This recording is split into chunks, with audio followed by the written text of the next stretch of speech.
Hello mga kalube, bro, libig buwak. Mag shooting drills na po diri mga kalube. Diri sa among backyard nga basketballan. Mga tutorial na po tayo mga shooting drills. Muna ang proper position mga kalube. Kung mo tira mo, dapat nakalibel yung kamot sa inyong tiil na ang inyong lapalapa. Dapat magtakilid siya. Tarong ko na siya mga kalube ang tira sa bola. Bisag piyungan pa na siya ninyo mga kalube. Tarong ko na siya. Ang inyo lang adjust na lang mo sa maigo ang net. Pero ang tira tarong ko na siya.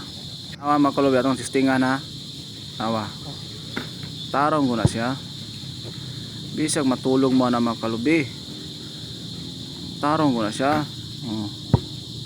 Ang inyo lang nga maigo ninyo ang net, adjust na lang mo nga ma-shoot ninyo.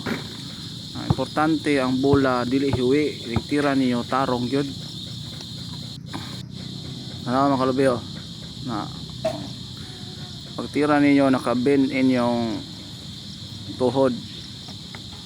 Muna sikreto diyan mga kalube na inigtira ninyo ayo sa kwa yung kamot sa taas na ay sa kwa para na foul bit para ipalak sa kontra masangit yung kamot kasi kuada ninyo nya usa pa purpose ana mga kalubi maabot po nyo ang ring na inigtira ninyo ayo sa giatras yung kamot. Ora to kalubi, thank you.